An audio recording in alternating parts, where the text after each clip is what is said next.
Welcome, everyone, and thank you for joining today's webcast about working with staged inheritance in pure variants. I am Rachna, and I will be the moderator for today's webcast. Our presenter today will be Robert Helbrand, who is a senior field application engineer at Pure Systems. You can find all of our upcoming webcasts on our website. All the webcasts are recorded and uploaded to the Pure Systems YouTube channel as well. So if you have questions, you can please post them at any time in the chat system. Only our webcast team will be able to see your questions. We will collect them and answer them in a Q&A session at the end of the webcast. But if there are any open questions left after the session, we will contact you post the webcast to follow up for the same. I will now hand over to Robert. Yeah, thanks, Rachna, and welcome everyone from my side. Today I want to talk about, let's call it a slightly advanced topic about how to model and use feature models to control the configuration of variants in multiple steps.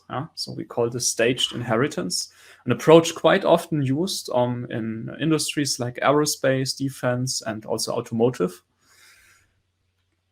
And I hope it helps you as in the audience answering some questions about how to model maybe such model for such cases.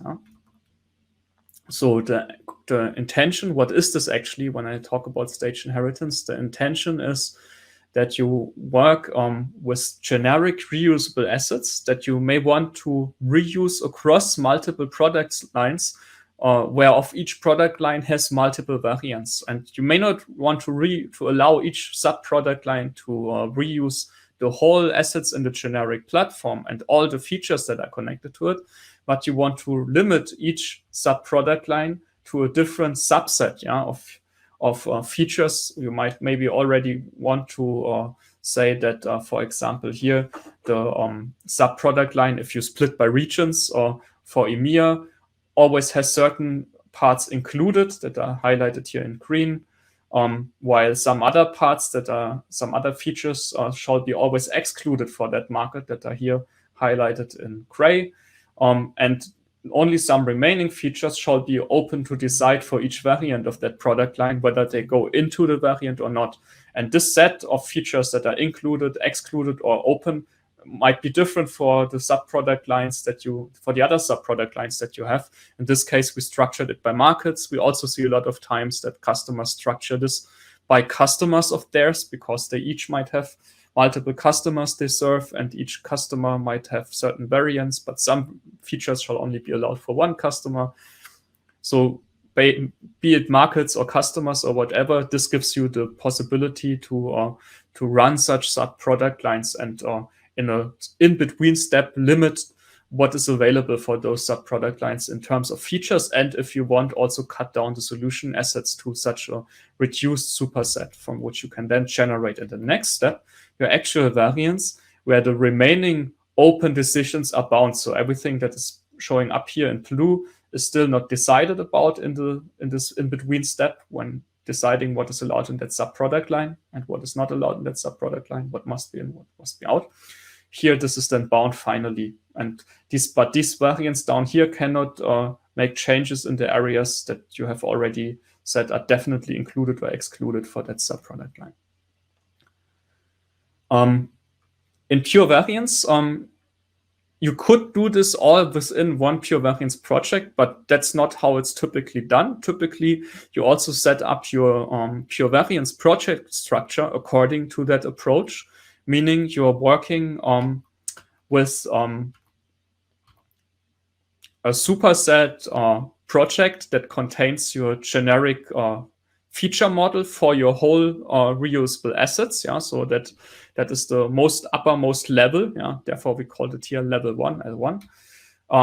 All rules that are in this feature model are generic and also count for all the sub-product lines. So if here your model feature A requires feature B, that will be true for all the sub-product lines.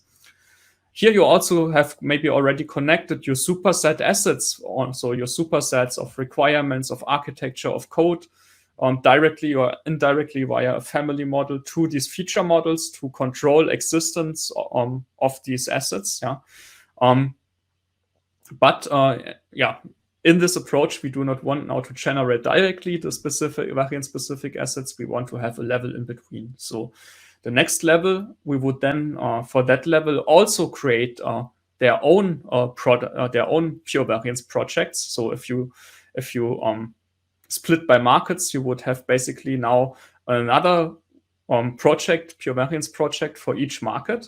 In that project, you would refer to the feature models of the superset of the level one project, but would have your own config spaces in there. So here you would basically then limit what is available for that market by building up a template VDM, you could call it. Yeah. So one variant description model wherein you already pre-select some of the features that shall be always part of variants that go into that are developed for that market.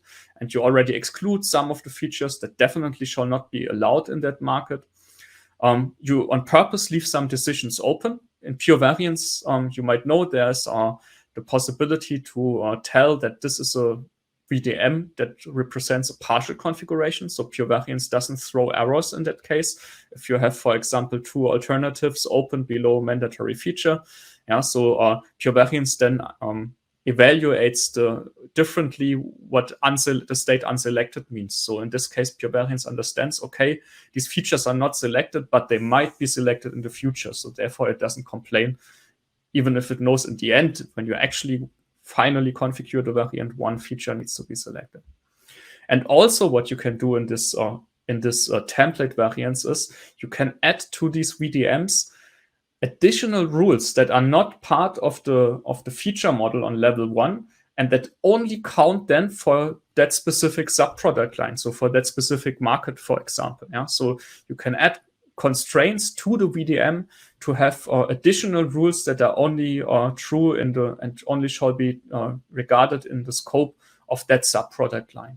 And this is something you can do for as many subproduct lines as you want. So they all reuse the superset, the level one feature model, but all have their own template VDM where you reduce the open features by either pre-selecting them, so all variants of that subproduct line will have them, or by excluding them, so none of the variants of that subproduct line can have them. Same way, you can also, of course, set attribute values already. Yeah. And you can add to each of these subproduct lines their own specific rules in addition to the generic rules you have in the feature model that they rely on. So, and then last, when you then want to instantiate variants for one of such a subproduct line, you can either do this yet again in another project. So this is what actually some customers do, then have even a third level represented also by a third project. But in that case, it's also possible to do this in the same project that you build up to hold the template VDM. And that's what I'll show you today. So we have, from concept, we have three levels. Yeah, we have once the feature model that holds all the features that control variability in our reusable assets. We have a level 2 where we have a variant model that is kind of a template for the subproduct line where we bind already some decisions but leave others open. And then we have the third level, which will be additional variant models that are in the same project as the level 2 template and that inherit from that level 2 template the feature selections and the rules that have been made there, and where we finally finish the configuration for a variant. So on level 3, for that subproduct line, we will have more than one, we will have multiple variants, and also for that other subproduct line, we will have multiple variants, and for the third product line and so on, we will have multiple variants. And these variants that belong to one subproduct line have to follow the rules of that subproduct line, as well, of course, as the generic ones that this template model is based on. So I will show this now in pure variants. We will focus on the feature model side. I just mentioned it. I will mention it again. If you want also such a multi-level approach, on solution side, so that also here for this partially configured variance, your superset assets here are already reduced from 150 to 120 and instantiated here on that level 2 level. And then next, the 100% variant assets are generated out of the 120% assets. This is also possible via so-called partial configuration, which we support. We have made a webcast about that before, and I will link in the descriptions of the YouTube video once we post this here on YouTube to this other video, that you can easily find it and also see how this approach can also be executed on the solution side. So, but now here today, let's look at how to structure all of this on pure variance side, such a 3-level approach. We will start looking at the first level that has already been prepared with our well-known Carlite example. So here we have one pure variance project that holds our feature models or feature models with all the features that we want to use to configure our variants, our template ones for the level 2, as well as then the final configuration. You see, we have multiple features of different type inside. We have multiple attributes defined. And we have some relations defined in here to say that certain features require each other or are in conflict with each other. So this is as used, as we are used to it. Can also be, we can also make use of multiple feature models, of course, as that's always the case with pure variance. So we have here modeled some regions. For some regions, we have made relations to the functional features feature model. But now the special thing, we then have a set of other pure variance projects, one for each market that you see here on the left-hand side, one called Automotive Carlite EMEA, one called Automotive Carlite North America. And we will create a third one here today for the Asian Pacific market. And each of them will contain, as described in these earlier slides, in the concept slides, our own configuration space, and we defining a partially configured VDM for that market where we already make some feature selections, where we already make some exclusions of features to express that the features we select here will be needed for all the actual variants for that sub-product line. Everything we exclude will be excluded for all the variants of that sub-product line, so this cannot be changed then for these variants. Only what we leave open here can be then decided about in the actual variants of that sub-product line.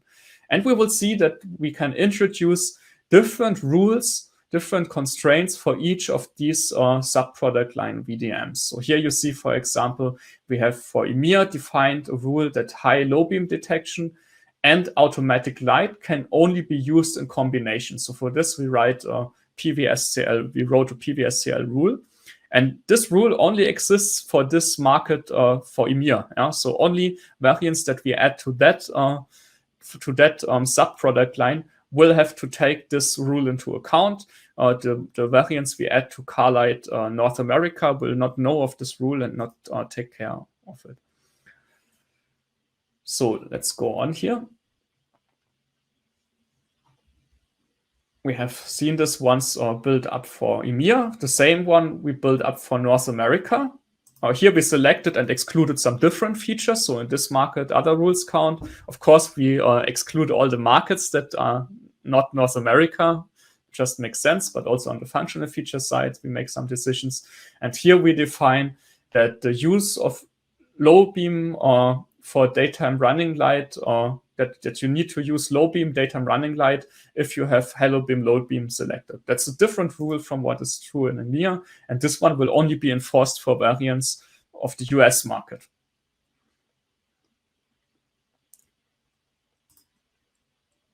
So finally, let's have a look at how we create a new project now for the Asian Pacific market. So we right-click in the variant project space and say we want to create a new variant project. Then our wizard pops up, asks us for the name of the project, And then next we are asked whether we want to use assets from a different pure variance project. In this case, we want to refer to our feature model from our automotive demo car light project that holds the feature models that are used by all sub-product lines. So we select this feature here as this project here as a reference project. And then we add a configuration space to that project for that sub-product line. We call it config space Asia Pacific. And here we want to add the feature models, we want to select the feature models from the reference projects. Yeah? So we want to make use of the same feature model. We also make use on the other sub-product lines. And here, if we don't want to reduce the solution assets in multiple steps, but just want to refer to the superset of the overall superset of solution assets here to also run analysis on what would be part of these sub-product line variants. And then finally, with the actual finished configurations, derive the variant-specific output, then we would already select the family models here of the 150% assets. So let's go on. And then we are ready, we are set up to create our template variant here, wherein we specify which features shall be included or excluded in all of our actual variants of that subset, of that sub-product line. So here we can set our variant configuration template to partial configuration so that pure variants knows this is a configuration where unselected means this feature can be selected at a later point in time. So this will suppress a lot of errors that you would get otherwise. And it makes sense because you will keep some decisions open on purpose. So we do that. And then we start configuring our variant. So here we now define what is in all of the variants for this region. So here we exclude EMEA, we exclude North America, as this is the template for our Asia Pacific variant. And then we may decide, for example, that all variants of Asia Pacific shall not have hazard warning included. So we explicitly exclude it. But they shall always have automatic light included. So we select it. Yeah? So every actual variant for this sub-product line will inherit from this one. So what you decide here will be true for all of these variants of that sub-product line. And here in the constraints tab of that VDM, we can now also add new rules that are only true in the context of that sub-product line. So here we click on new, and in our rule editor that has autocomplete functionality, we can define, for example, here that in the sub-product line for Asia Pacific, variants that have adaptive forward lighting selected always require combined high-low beam xenon. Yeah? So that's a rule that's now true for Asia Pacific, meaning, so we can also add a description here so that it's easy to read for humans what this rule means. And here we are now set up so that we can next, if we want, to start to create actual variants for that market that inherit their initial feature selection from this Asia Pacific VDM variant and also inherit that rule that we set up in that VDM. And yeah, let's do that actually. So for that, we have already done this for baseline EMEA. We have set up such a variant. You can see that here we then need to make decisions. We will be then getting error markers for places where we have to make decisions to end up in a valid variant. You see that a lot of decisions already have been made in the in-between variant for that sub-product line. Yeah? So they show up here with a log symbol. You cannot include other markets here as they have been excluded in the template, in the EMEA template variant. And we will see that high-low beam detection and automatic light can only be used in combination, I assume. So if we select one of them, the other one will be selected respectively. So let's see that this really happens. We go to driver assistance, we select automatic light, and you see automatic high-low beam detection is automatically selected because of that rule that's only true for that market. For North America, we have different rules, you remember. So here we will make also our feature selections as necessary, as indicated by our error markers we receive here. And here the rule is low beam for daytime running light must be used if halogen low beam has been selected. So let's see if we select halogen low beam, immediately daytime running light reduced low beam gets selected. And we also want to experience this now for a new variant we create for Asia Pacific.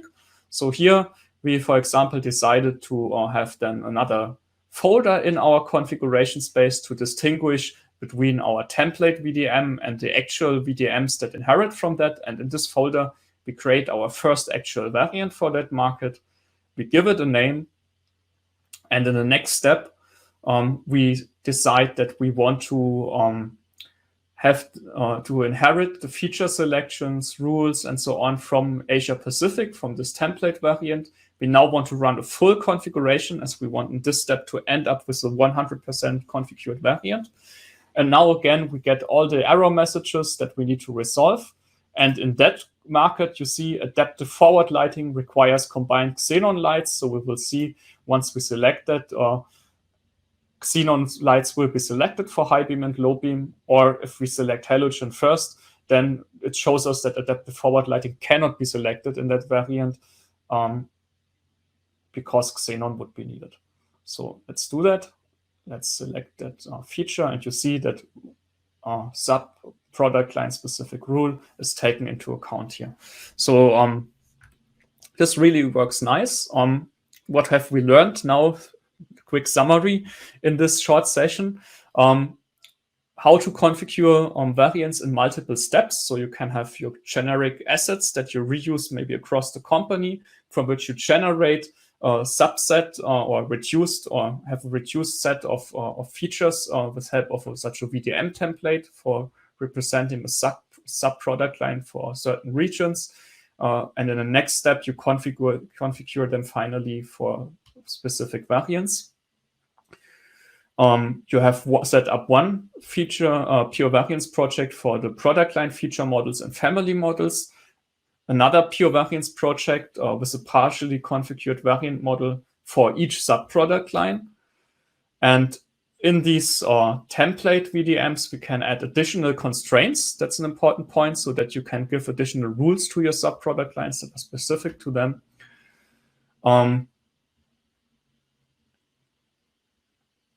And then in the end, the actual variant models where we want to 100% configure the variants, they can show up in the same config space in a different one and inherit from that template VDM, so that everything you decided in the template that shall be true for that market or be excluded in that market, included in that market, are taken into account. So this all allows you to run such an implementation of staged inheritance on feature model side, even with more steps than we showed here.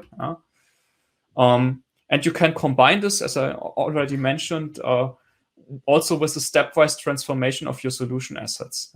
So if this is something we didn't show today, we have another webcast about partial configuration about that. I will link to in the descriptions. That also does the same to your solution assets then. So then you can also transform your partial configurations, generate a reduced set of superset assets, and generate a reduced feature model, really, in that case, for your sub-product lines. So that's also an option. But in case you don't need these partially configured reduced supersets, you only need to model somehow that you want to make decisions in multiple steps. This is the way to go. So I hope this was helpful. Last words. Afterwards, you can find the recordings of this session on our YouTube channel. So if you go to YouTube and you look for Pure Minus Systems, you will just find our channel. This will be one of the videos released there. You will also see the episode about partial configurations to see how this is applied on solution side. You can find it there. And with that, I hand over back to Rachna. Thank you so much, Robert.